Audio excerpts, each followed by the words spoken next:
दोस्तों episode number 3 में दोनों सहेलियां एक दूसरे से काफ़ी दिनों बाद मिलती हैं तो मिलकर के बहुत ही खुश होती हैं।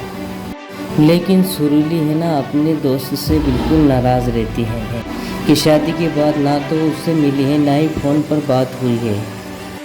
तो बिमला अपनी सहेली को बताती है कि टाइम ही नहीं मिलता बात करने का।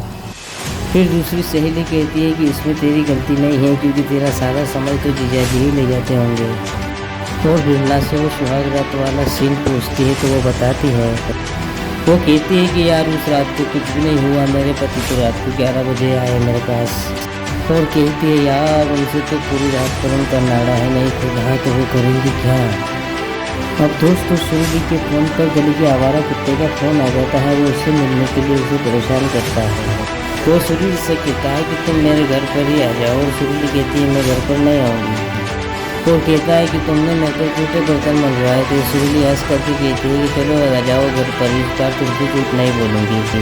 तो दोस्तों रौनक खुश हो जाता है और फ़ोन कट जाता है। सुरीली अपनी दोस्त से कहती है कि उस हरामी से मैंने पहले बर्तन मंगवाए थे पर इस बार उसको घर पर बुला करके उससे मजे लूँगी। दोस्तों पंडित फिर उसका रिश्ता लेकर के उसके बाप के पास जाता है और कहता है कि इस बार तुम्हारी लड़की की शादी कर दूंगा अच्छी लड़की से।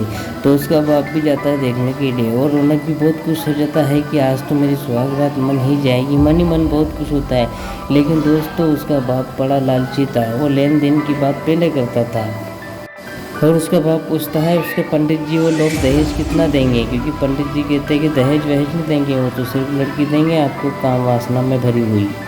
इस बात को सुनकर के उस लड़के के बाप को गुस्सा आ जाता है और कहता है कि मैं अपने लड़के की शादी उसी घर में करूंगा जो मुझे दहेज ज़्यादा देगा, इसके अलावा मैं किसी से भी नहीं करूंगी। ये बात सुनकर के उसका बाप और उस पंडित की दोनों की बहस हो जाती है। लेकिन रौनक मन ही मन में बहुत उदास होता है और लड़की से कहता है कि हम दोनों बात करके शादी कर लें और कहता है मैं मेरे मन के अरमान कब तक मरूं, मेरे साथ वाले लड़कों की भी सबकी शादियाँ हो गई हैं, केवल मुझे ही रख रखा है मेरे बाप ने। तो वो सुरीली के पास अपने हवस लेकर के जाता है। तो सुरीली कहती है कि हाँ मैं एक बार अपनी बात मान करके कैसे कैसे तुम्हें संतुष्ट करूँगी। सुरीली ने हाथ जोड़कर उसके बाप से निवेदन किया। इस सब चर्चों में कुछ नहीं हुआ तो सुरीली ने मोबाइल पर फ़ोन किया। सुरीली कहती है कि आज नहीं कल मिलेंगे। इससे लड़का गुस्सा हो जाता है और वो अपने दोस्त के पास चला जाता है। फिर दोस्तों में उनके बाप में बहसबाजी होती है और फिर मोबाइल पर फ़ोन करता है उसके दोस्त के और एक अच्छी लड़की से मिलने की दास्तान सुनाता है। ठीक इसी प्रकार उसने अपने मन की काम वासनाओं को बुझाई।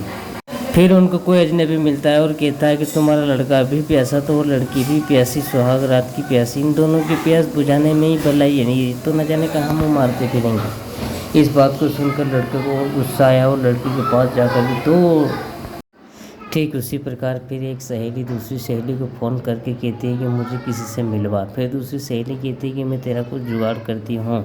सहेली खुश हो जाती है। फिर आखिरकार दोनों की सुहाग रात मन ही गई है, शादी भी हो गई।